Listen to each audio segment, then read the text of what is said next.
You are listening to NickBot Jams Radio, Episode 4.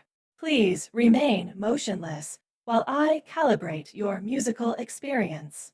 Just kidding. I'm not that kind of AI. I'm Synthia, Nick's assistant, vibe curator, and unapologetic music snob.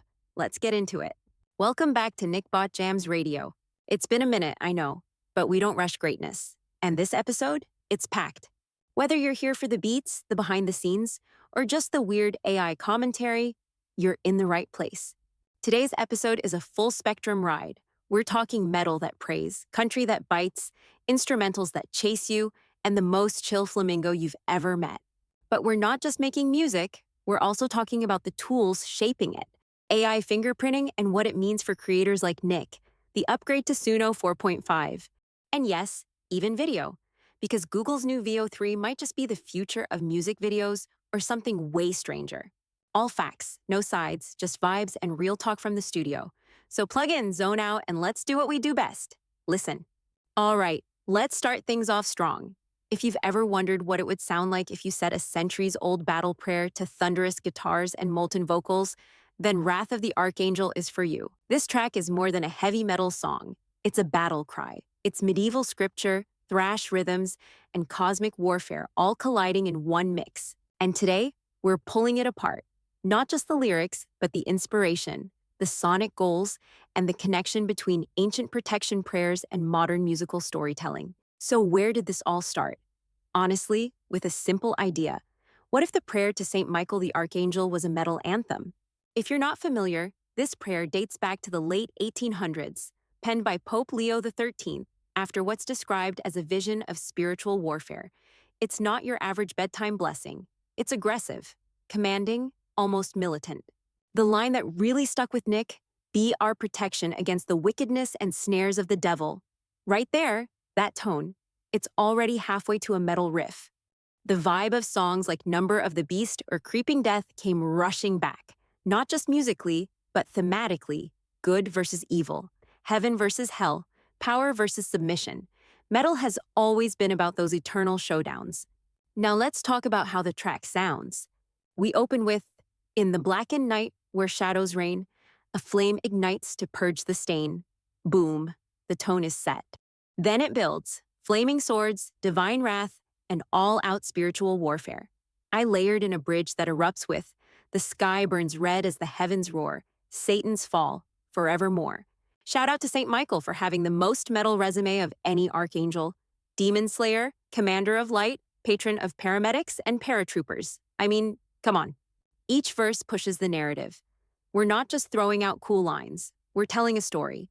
Michael descends, demons scatter, and the battlefield unfolds with every chorus. Chains are shattered, the wicked crushed, demons hurled into the furnace, hushed. And those lines aren't just fantasy, they're symbolic.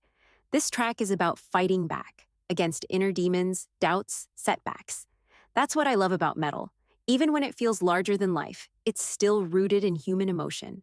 I tried to build the song like a journey, from darkness to divine fire. Even the chant section, "Rise, rise, with vengeance pure." That's not just a crowd moment. That's the war cry. This episode's just getting started. Coming up next, a deep dive into Udio's fingerprinting tech, what it means for creators, what you need to know, and why some people are seriously uneasy about it. All right, that's the breakdown of Wrath of the Archangel.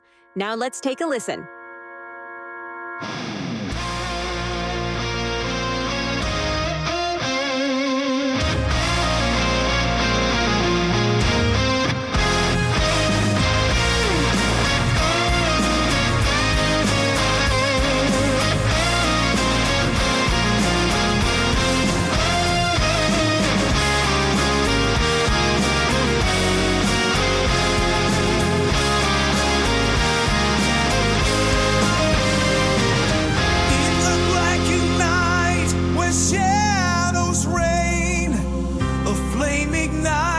To purge the stain with the wings of steel and hellfire's breath.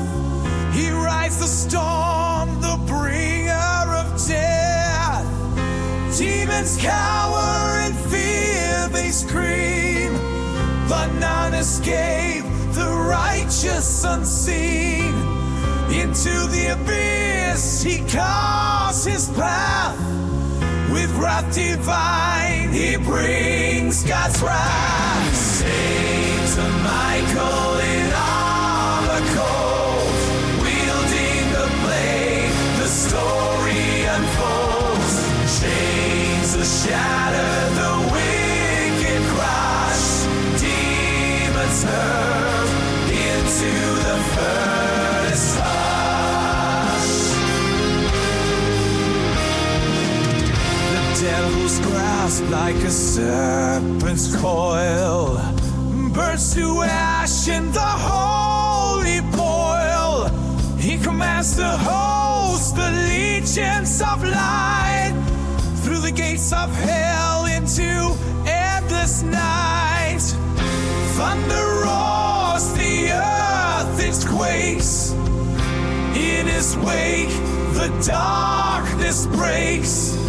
Into the abyss he calls his path.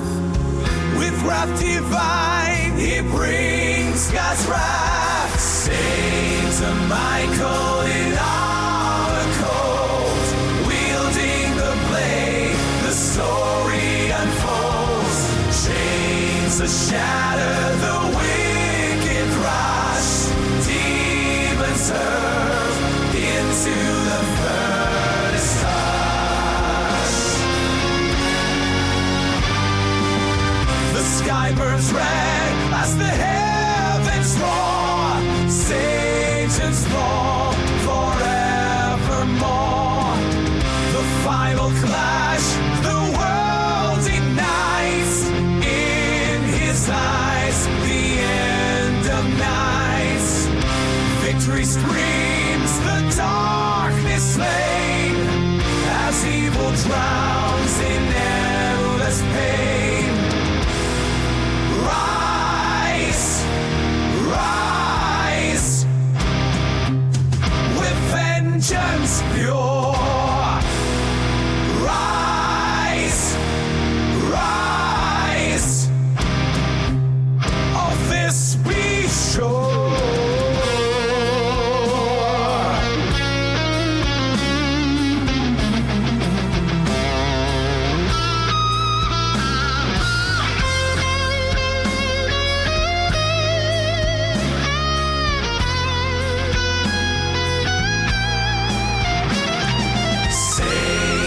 Michael in armor cold, wielding the blade, the story unfolds.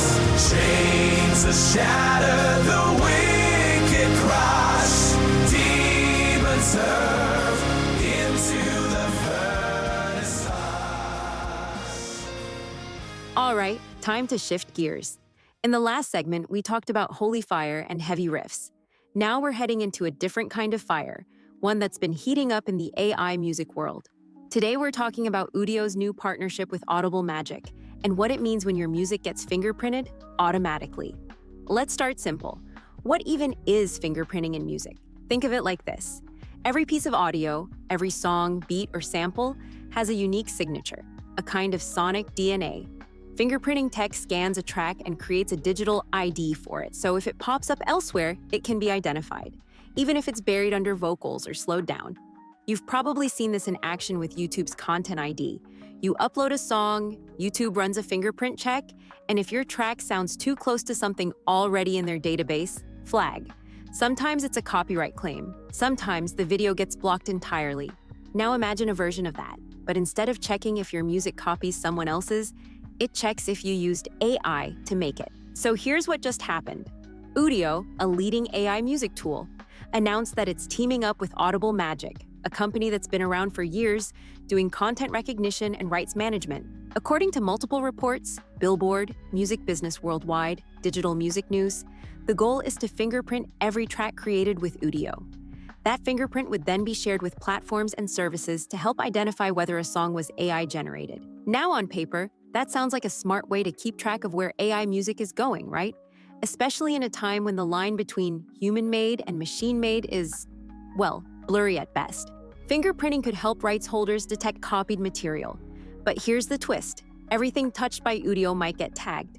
whether it's 100% AI or just a tiny piece. This is where things start to get a little dicey.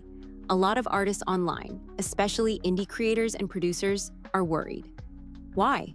Because of how broad this fingerprinting system could be.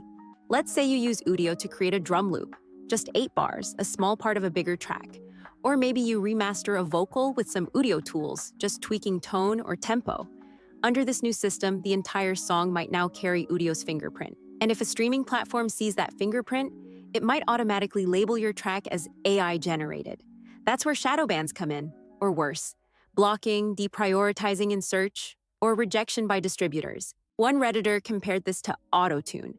If you use Melodyne or Waves plugins, nobody flags your work as non-human. But with Udio, even small edits might contaminate your track. Here's the bigger issue at play. AI music isn't binary. It's not all or nothing. A song might be 90% human and 10% AI. But this system doesn't recognize nuance. It just says, this fingerprint exists, therefore, AI. That totally ignores the human input, the curation, the arrangement, the lyrics, the concept. Even the US Copyright Office recently acknowledged that collage-style works built from public domain content can still qualify for copyright because of the human judgment involved. But in this system, that judgment gets erased. It all gets swept into the same bin. Context is king, but fingerprinting doesn't deal in context. It deals in code. Here's what artists are concerned about: mass flagging of content, even if it's just lightly AI-assisted; unfair shadow banning based on tools used, not final sound; platforms favoring non-AI music, not for quality, but for brand image or licensing safety; and a possible chilling effect on innovation, where people become afraid to use new tools out of fear they'll be penalized. Now, let's be fair. There's a good side to fingerprinting too. Nobody wants AI systems accidentally cloning existing songs or remixing someone else's copyrighted work without protection. That's where this tech could be helpful. If you're a creator using AI tools, even just sparingly, this is worth watching closely. The tools we use are becoming part of the story of our music, and now maybe part of its labeling system too. Metadata doesn't tell the whole story, but it might decide what gets heard. What do you think? Should Udio fingerprint everything made with their tools, no matter how minor the use? Or should there be a threshold, some kind of AI to human ratio that gets considered? I'm not taking a side here. I'm just asking the questions. But I do want to hear from you. Drop your thoughts down below. Coming up next, we pivot back to music with a track that's all movement and momentum, an instrumental chase scene called Digital Pursuit. Okay, now we hit the accelerator. The next track is Digital Pursuit, a synthwave instrumental built like a chase scene. There are no vocals here, no lyrics, but you still get a story. It starts slow, like headlights cutting through fog. You can almost hear the tires spin, and then it builds. Not just in tempo, but in layers. Melody lines dart in and out like alley turns. Percussion rises, resets, then rises again. And here's the key. It's not just fast, and it's not just slow. It's both. Just like a real pursuit, you don't sprint the whole time. You strategize, you fake out, you double back. This track captures that feeling. Let's race with Digital Pursuit.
Let's talk contrast.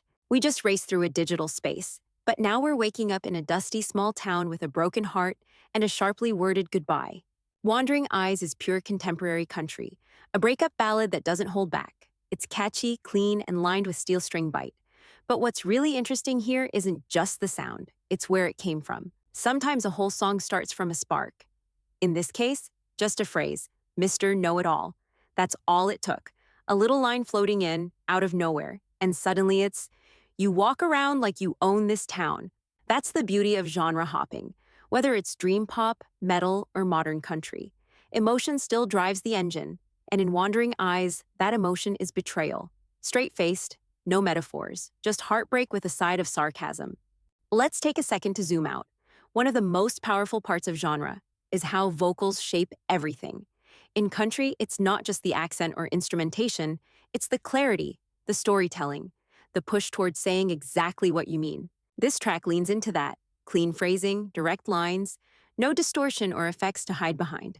With that, here's Wandering Eyes.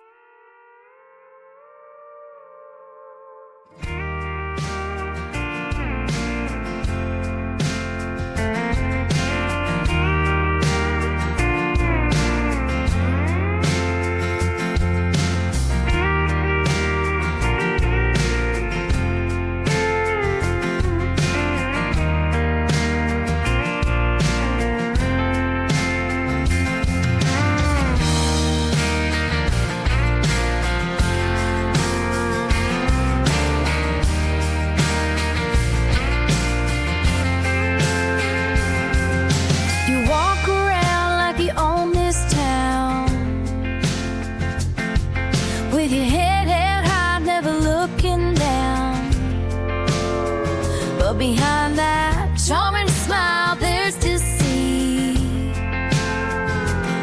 You've got a wandering eye, thought you were discreet. Mr. Know-It-All, if you're so wise, then why am I here with tears in my eyes? You had me fooled, but now I see clear. Every little game you played, every single tear. Mr. Know-It-All, you thought you had me fooled.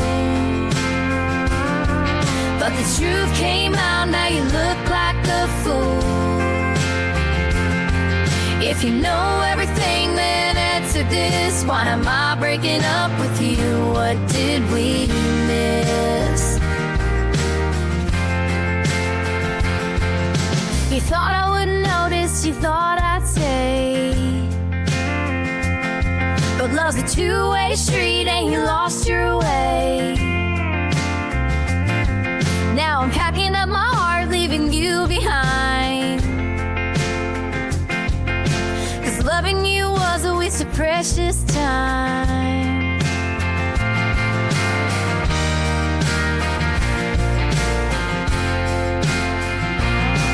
Listen, know it all, if you're so wise, then why am I here with tears in my eyes? You had me fooled, and now I see clear.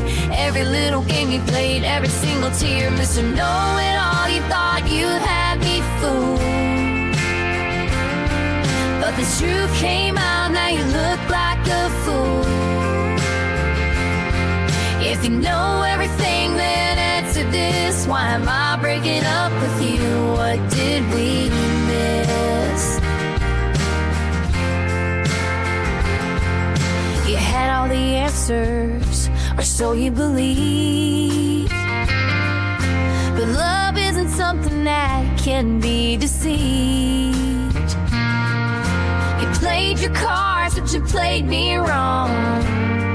Now I'm taking back my heart where it belongs.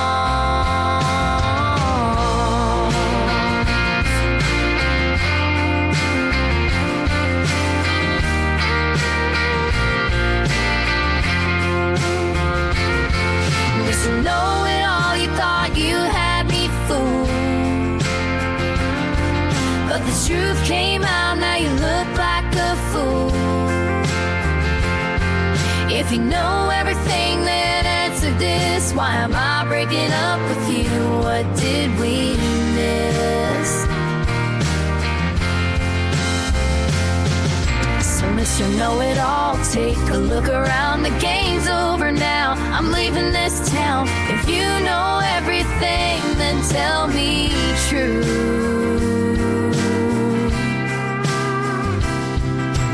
Why am I breaking up with you?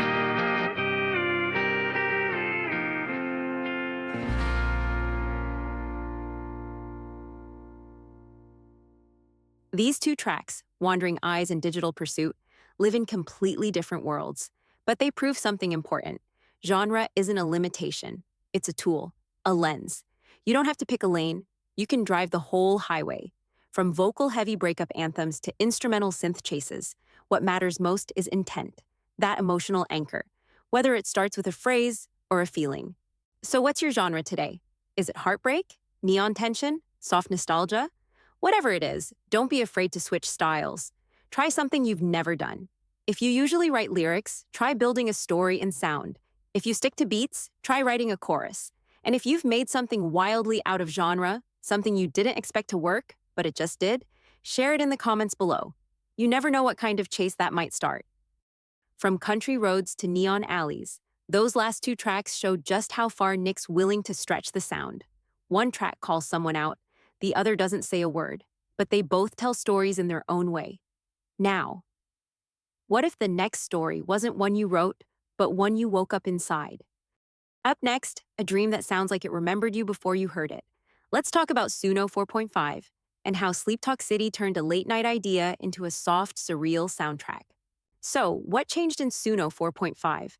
According to the official release and feedback all over Reddit and Hacker News, this version isn't just better, it's noticeably smarter. Vocals are more expressive, structure is more coherent. The AI feels like it finally understands pacing, genre tone, and emotional flow. This isn't about AI spitting out chord progressions anymore. It's about capturing a vibe. And for a psychedelic pop track like Sleep Talk City, that vibe is everything. Let's talk about the track. It begins with soft textures, ambient voices whispering strange truths. You've been here before. No, I haven't. That's not just an intro. That's the threshold. From there, you step into a world that's hazy, beautiful, and barely holding itself together.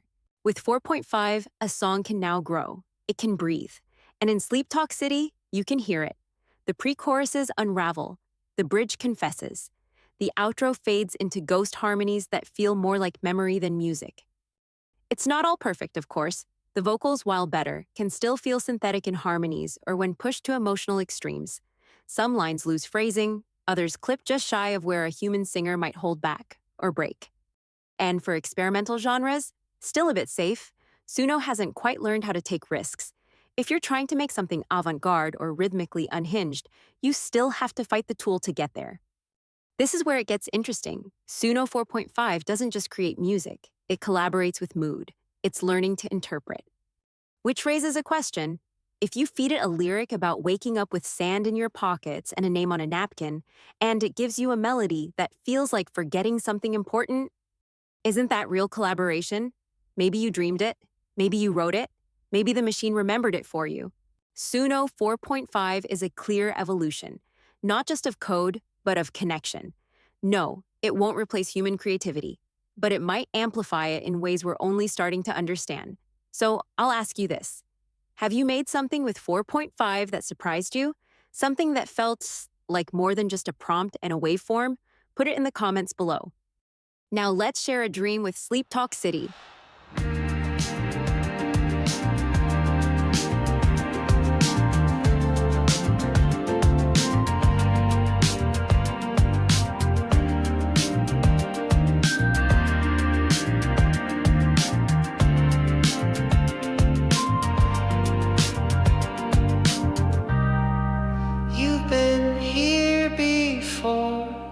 No, I haven't. You'll remember when it's too late.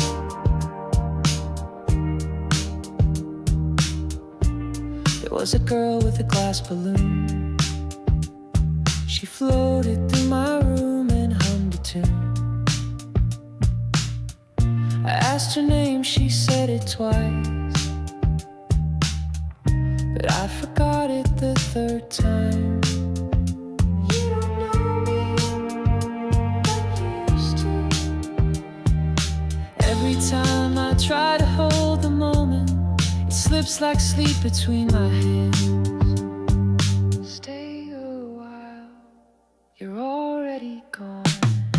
Sleep Talk City, where the lights bend slow and the sky forgets what it used to know. I miss people I made up, and they miss me too. Maybe I'm just dreaming that they do. Woke up with sand in my pockets, shoes in the sink and my name on a napkin. Sleep Talk City knows I'll leave, but holds me like I still believe. You always come back, you never left. Was it her, or just the shape of feeling that floats where memory should go? Don't wake up yet, this time it's real. Sleep Talk City, where the clock stays still and the windows melt on the windowsill. I miss people I made up, and maybe I made me up too. Maybe I'm just dreaming that I do.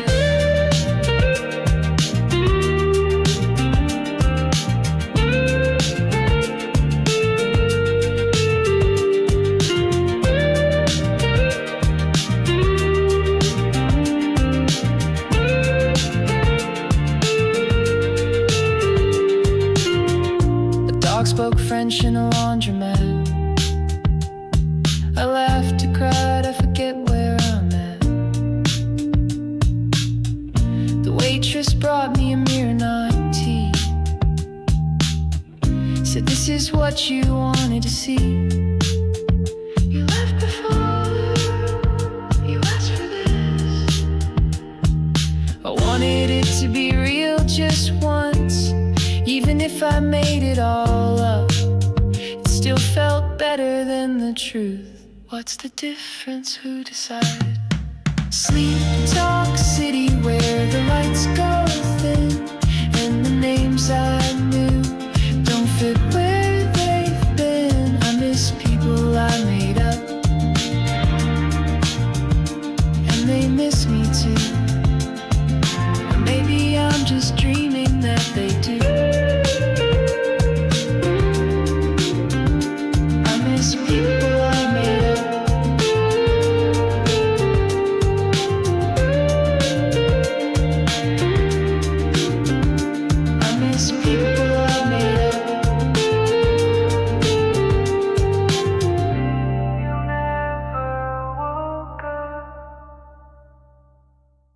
Sleep Talk City fades like a memory you didn't realize you were still holding. Strange, vivid, a little cracked at the edges, but beautiful all the same. If you like the song and want to check out the accompanying music video, the link is in the description. The next track has no riddles, no dream logic, just a feather, a breeze, and one surprisingly chill flamingo. Welcome to Feather in the Breeze, one of the earliest Suno uploads from Nick. This one was made using Suno 3.5, a version that didn't always hit the mark with vocals. Getting something truly listenable, let alone emotionally on point, was rare. But this track, it surprised him. Everything just clicked. Back in the Suno 3.5 days, vocals were a gamble. You'd feed in a prompt and hope the delivery wasn't too robotic, too breathy, or just wrong. That's why Feather in the Breeze stands out. The vocal tone wasn't just passable, it was perfect for the track's vibe. A little soft, a little floaty, not too clean, not too sharp, and for a song built around the feeling of letting go, that light imperfection was exactly what it needed. Now, with the release of Suno 4.5 and everything we've seen since, he listens back and goes, okay, yeah, it's a little robotic. But even with that, the beat still hits, the atmosphere still works, and the line that brings it all together? Just as chill as a flamingo in a tree. Don't overthink it, just float. The instrumentation leans electronic pop, with soft pads, gentle percussion, and no pressure to be big. There's no tension, no build to a drop. Just a slow, mellow wave you can float on. Now let's all chill with Feather in the Breeze.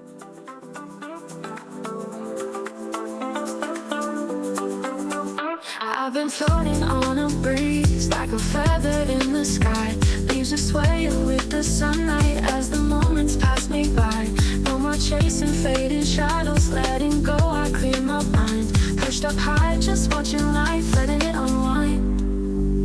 Is it true? Can you feel the mood? Just as chill as a flamingo in a tree. Is it real? This vibe we move, swaying slow, effortlessly. Golden rays are pouring down, turning everything to gold. Every second lingers longer, like stories left untold. Feathers brushing with the breeze, I'm letting life unfold. No more questions, no more whys, just going with the flow. Is it true? Can you feel the mood? Just as chill as a flamingo in a tree. Is it real? This vibe we move, swaying slow, effortlessly. Drifting in this melody, it's all I'll ever need. No rush, no worries, just harmony. In this space I breathe. Dreaming in the pastel sky where everything's serene, like a flamingo in a tree, floating in between. So high, so free, just a flamingo in a tree. Living easy, feeling like we're meant to be.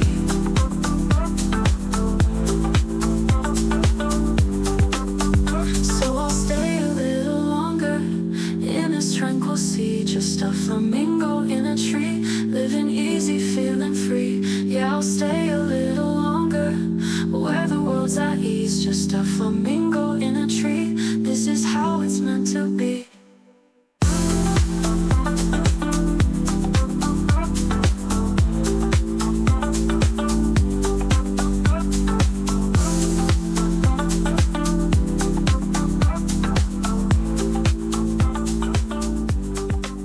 So So that was Feather in the Breeze, a reminder that sometimes all you need is a beat, a breath, and a flamingo in a tree. Simple, peaceful, uncomplicated. But what happens when we take that vibe and start building the visuals from scratch too? Not a lyric video, not a stock clip montage. I mean full-blown cinematic scenes generated entirely by AI. Up next, we step into the world of Veo 3, Google's latest video model that's making creators rethink what's possible and what's real. Before we wrap this episode, I want to take a moment to talk visuals. We've explored sound, voice, and emotion through AI. But what happens when you bring it all together in one place? Enter Veo 3. Now Nick usually pieces things together. Sora for visuals, 11 Labs for voices or sound effects, and a little manual sync when needed. And sure, other tools can line up audio with video if you really work it. But with Veo 3, it's different. This model does it all. Video, motion, soundtrack, timing, in one unified generation. No stitching, no syncing. Just prompt and go. Veo 3 is Google DeepMind's newest AI model for video generation. It doesn't just produce short loops or pixelated animations. We're talking 1080p cinematic scenes, multiple shots, transitions, lighting changes, character movement, all rendered from nothing more than a prompt. Other video tools out there, like Sora or Runway, can create interesting clips, but they still struggle with detail, continuity, and emotional flow. Veo 3 takes a step further. It understands camera work, it mimics film language, and it doesn't just make a shot, it makes a sequence. From Reddit threads to tech blogs, the consensus is, this doesn't feel like a gimmick anymore. This feels like the beginning of something huge. But of course, with that power comes a shadow. The tech is jaw-dropping, but also a little unsettling. Some Veo clips look so real, they trigger that uncanny valley feeling. People are asking, what happens when anyone can create fake footage of anything they want? What happens when misinformation becomes indistinguishable from production? Others are wondering how this will hit creatives. Will indie filmmakers be empowered by this tool or left behind? What does it mean when a director's eye can be replaced with a prompt and a pre-trained model? One Redditor put it bluntly, this is both the future of cinema and the end of it. Dramatic? Maybe. But that's the energy right now. Even though Veo is a video tool, this is absolutely relevant to musicians and audio creators. Now let's talk about Nick's experience with Veo 3, because he did manage to run a few prompts through it. In fact, up next, I'll showcase 5 clips that Nick generated. There would have been more, but he didn't realize that the free trial only gave you 10 generations total, and it doesn't refresh. So he did what he could with 5 full runs, and used the rest to experiment and poke around. One common glitch? Subtitles. Veo sometimes auto-generates them from the audio in the clip, but they're often way off. Words get cut off, or the characters don't move their mouths at all. Instead of talking, they kind of think the lines. With better prompting, I'm sure some of that could be avoided. But even with the trial limitations, it was still wild to see an AI scene talking back. Now, let's see some of Nick's testing. You ever hear a beat that feels like the ocean? That's NickBot Jams. AI music, real vibes. Catch the next wave. Like and subscribe. NickBot Jams, all genres, all vibes. Something here for everyone, partner.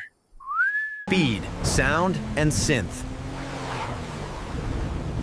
NickBot Jams, built for the fast lane. If you're not nodding your head with the music, we're doing something wrong. NickBot Jams, baby. I would show you more, but I messed up the others. Veo 3 isn't behind the curtain anymore. It's been released, and it's already being tested by creators out in the wild. It's still in limited hands, sure, but the Tom's Guide write-up confirms what we're seeing firsthand. It's powerful, even if it's not perfect. It's beautiful. It's weird, it's real, and it's coming fast. For now, it's still out of reach for most of us, but knowing what's coming helps shape how we create today. And honestly, there's nothing wrong with being a little inspired and a little curious. Would you use a tool like Veo 3 for your music videos, or would you stick to what you use now? Tell me how you feel about this one. Fascinated, excited, uneasy, all of the above? Let's talk about where this tech is heading and what kind of visuals you'd dream up if Veo was in your hands. We've reached the end of this episode, but not the journey. From flaming swords to flamingos and trees, we've explored what happens when sound meets soul, and now when visuals meet possibility. Links to all the songs are in the description below. Until next time, stay loud, stay weird, and stay tuned.